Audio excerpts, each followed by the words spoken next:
Hop. Et salut à tous, c'est Captain et je suis ravi de vous retrouver pour une nouvelle vidéo puisque cette fois-ci on va parler de la suite officielle, le nom officiel en tout cas de la suite de Superman qui s'appellera donc Man of Tomorrow, donc avec des images qui ont été fournies par James Gunn sur Instagram X et j'imagine qu'il a dû également le mettre sur Thread avec un magnifique accent anglais, n'est-ce pas? Donc je vais vous parler vite fait de cette suite et de ce que ça un peu impliqué. Donc il avait dit que c'était la suite de la Bat Saga enfin pas n'importe quoi, la Superman plus ou moins Family. Ensuite, il avait dit que c'était Superman Saga. Là, donc maintenant, on a des images avec Lex Luthor qui a le costume enfin, qui a son armure. Donc pas mal de choses à signaler. Donc le fait que ce soit déjà le fait que le titre soit au singulier, est-ce que ça veut dire que c'est que Superman qui est le Man of Tomorrow? Moi, personnellement, j'ai l'impression que c'est une sorte de bait and switch. Ce titre, dans le sens où j'ai l'impression que ça pourrait être en fait le Man of Tomorrow pourrait être Lex Luthor, puisqu'après tout c'est lui le seul humain qu'on voit dans cette image, même si dans le à la fin du film Superman et Superman s'est proclamé plus ou moins à juste titre comme humain, en tout cas sur l'aspect émotionnel il l'était. Donc ça peut faire ça peut faire penser à ça, enfin ça fait clairement penser à ça. Euh, mais le fait en fait qu'on voit Lex Luthor avec son armure, bon déjà je pense que c'est une promesse du fait que Lex Luthor revient. Mais moi j'ai l'impression qu'ils veulent nous faire croire. Alors je sais pas si c'est réel, mais j'ai l'impression qu'ils veulent nous faire croire que Lex Luthor pourrait être allié à Superman, notamment avec cette image où on voit Superman qui a son tournevis qui est là pour plus ou moins réparer l'armure de Lex Luthor. Donc c'est bizarre cette image de. Maintenant on peut appeler ça des images de promotion, même si c'est des. J'imagine que c'est des couvertures que c'est Jim Lee, hein, le dessinateur. Donc j'allais dire c'est pas du New 52 ça. Je me demande si c'est pas des images. C'est peut-être des images. Comment? Des images créées uniquement pour le film parce que ça me dit rien ça. Cette armure, etc. Bon bref. Et surtout ce costume de Superman ne me fait pas penser à des comics. En tout cas pas des comics récents. Donc ouais, est-ce que le fait que Lex Luthor ait son armure, est-ce que ça veut dire qu'il va affronter Superman avec cette armure-là? J'y reviendrai un peu plus tard, mais ça peut faire un peu, ça pourrait faire un, si c'était le cas, ça ferait un peu, je pense, répétition par rapport au premier film Superman. Mais je me demande si en fait ils veulent pas nous teaser Lex Luthor comme semi-protagoniste ou un genre d'anti-héros. Puisqu'après tout, la psychologie de Lex Luthor, elle était quand même bien introduite dans le premier film. On sentait vraiment que c'était pas qu'un vilain qui avait la haine contre Superman. Il savait qu'il avait enfin, on savait qu'il avait la haine et lui-même était conscient qu'il avait plus de la jalousie ou de l'envie contre Superman et que vraiment son sa haine, voilà, n'était pas logique. Donc, à savoir, est-ce il aura changé d'avis ou pas?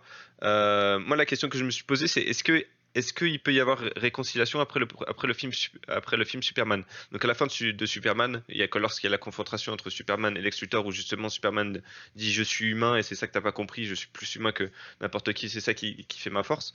Enfin, pas je suis plus humain que n'importe qui, mais je suis aussi humain que n'importe qui plutôt. Euh, et c'est ça qui fait ma plus grande force. Donc, à la fin de Superman, je me dis que vu la confrontation, je pense qu'il pourrait y avoir réconciliation du côté de Superman. Lui, il a pas de, enfin, en tout cas, ça le dérangerait pas que Lex Luthor revienne du bon côté parce que Superman a compris que Lex Luthor avait un tel génie qui pourrait être que utile à l'humanité s'il le mettait au service de l'humanité. Maintenant, pour moi, le problème, c'est plus du côté de Lex Luthor parce qu'il est tellement empli de haine. Désolé si je regarde là, c'est que j'ai pris des notes. Il est tellement empli de haine et de ressentiment envers la nature même de Superman que je le vois pas changer comme ça en mode ouais bon écoute c'est vrai que je déteste tout ce que t'es par nature que enfin je déteste qui tu es par nature mais c'est vrai que t'es humain émotionnellement donc vas-y je t'en veux pas donc moi je vois pas cet aspect-là et en fait je serais même déçu qu'il y ait cet aspect-là.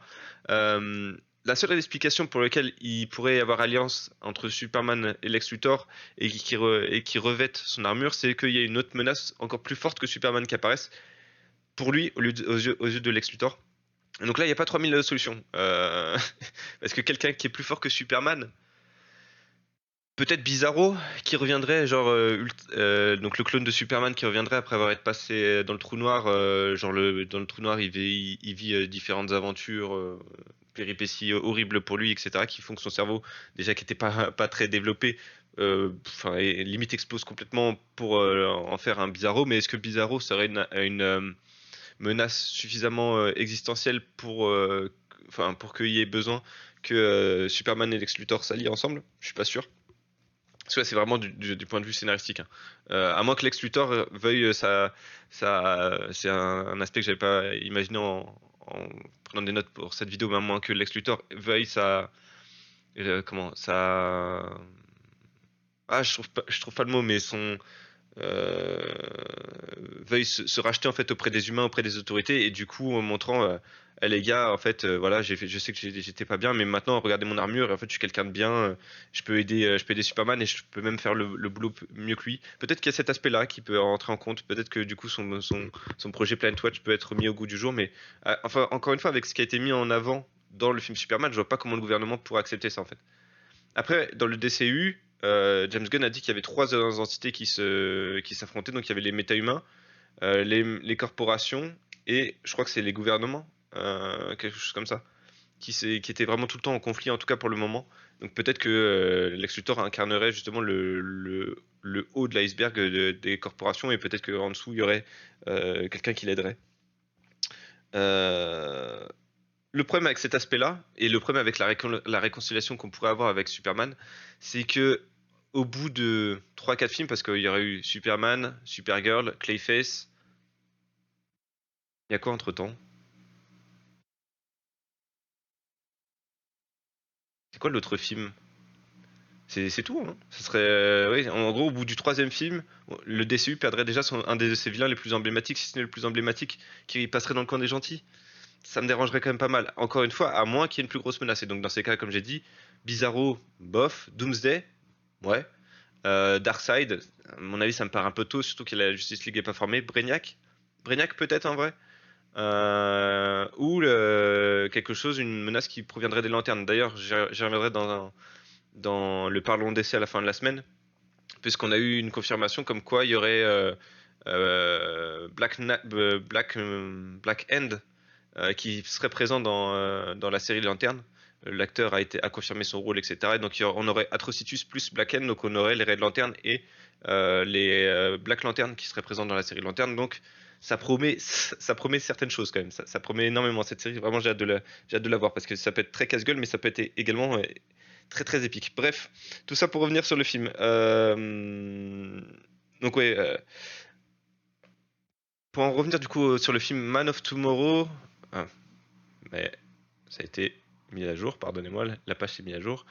Le truc, c'est qu'en plus, comme ils avaient dit que ça serait la Super Family, ça voudrait dire qu'on aurait Supergirl en plus, mais enfin, vraiment, quel vilain pourrait combattre Superman, enfin, pourrait combattre Superman et Lex Luthor ensemble, s'ils sont alliés. Alors, sauf s'ils sont pas alliés, mais s'ils sont pas alliés, est-ce que Superman ne pourrait pas se débarrasser tout seul également de Lex Luthor avec son armure? Est-ce qu'il aurait besoin de Supergirl et de Crypto? Alors j'imagine que du coup, si évidemment Luthor, là on part du principe que Luthor est à nouveau le vilain et que cette fois il a son armure et donc il s'en occupe lui-même, ça doit dire qu'il aurait retrouvé de la kryptonite. Comment il en aurait retrouvé? Parce que dans le film on nous dit bien qu'il n'y a plus de kryptonite.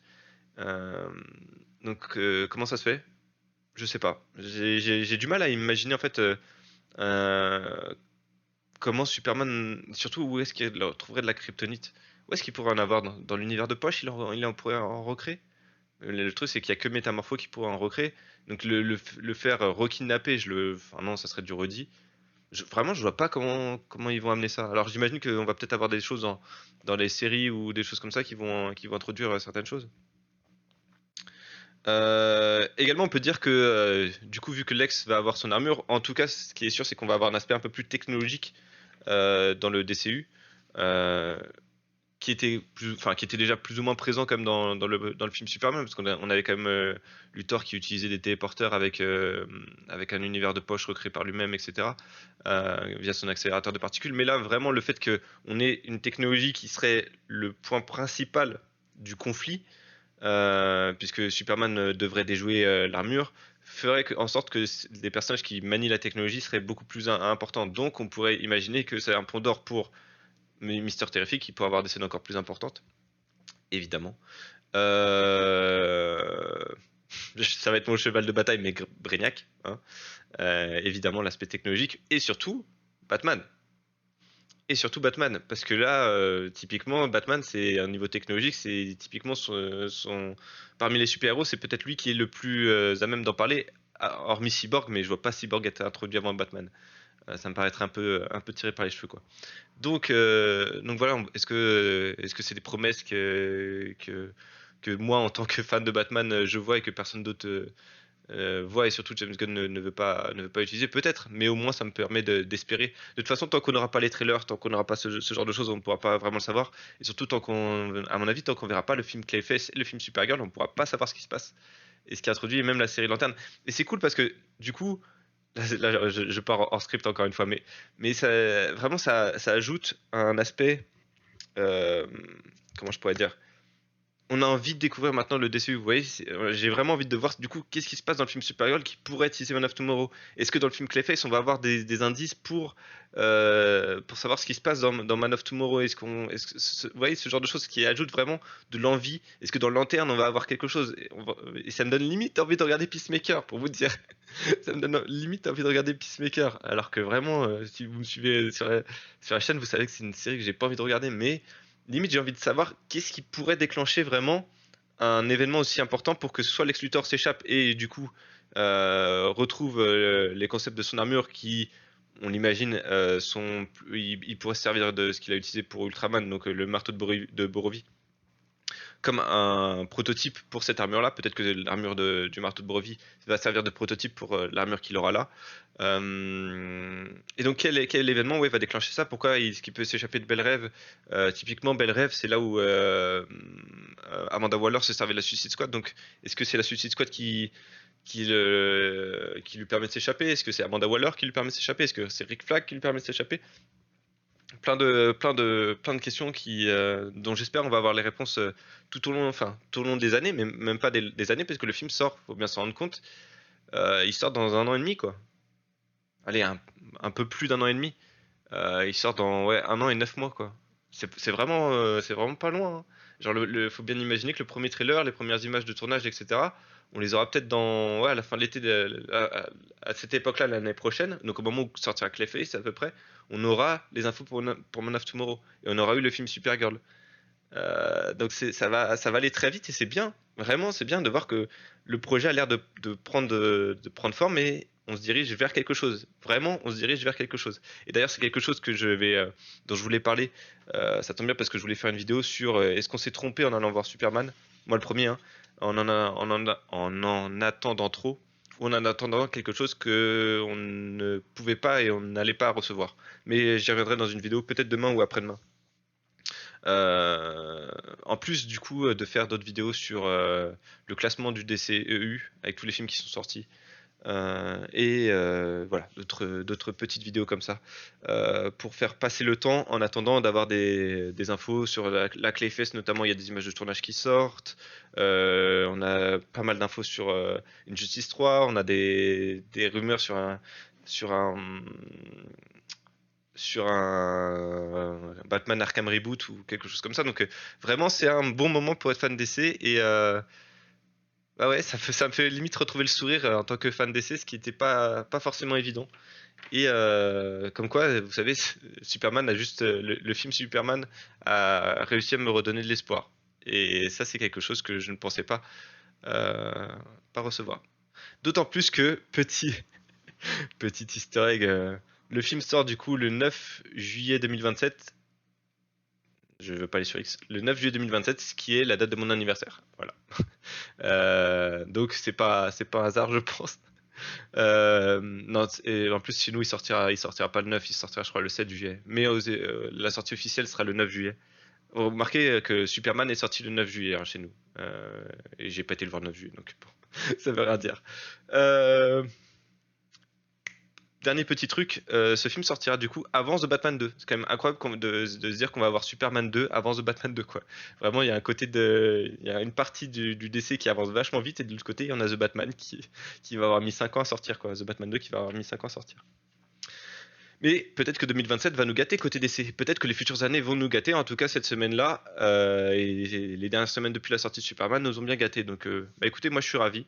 Et j'espère que vous me suivrez dans mes aventures sur cette chaîne et continuerez à suivre les aventures de DC tout simplement. Allez, merci d'avoir regardé cette vidéo. Portez-vous bien et je vous retrouve quand vous le souhaitez pour de nouveaux épisodes sur DC. À très bientôt.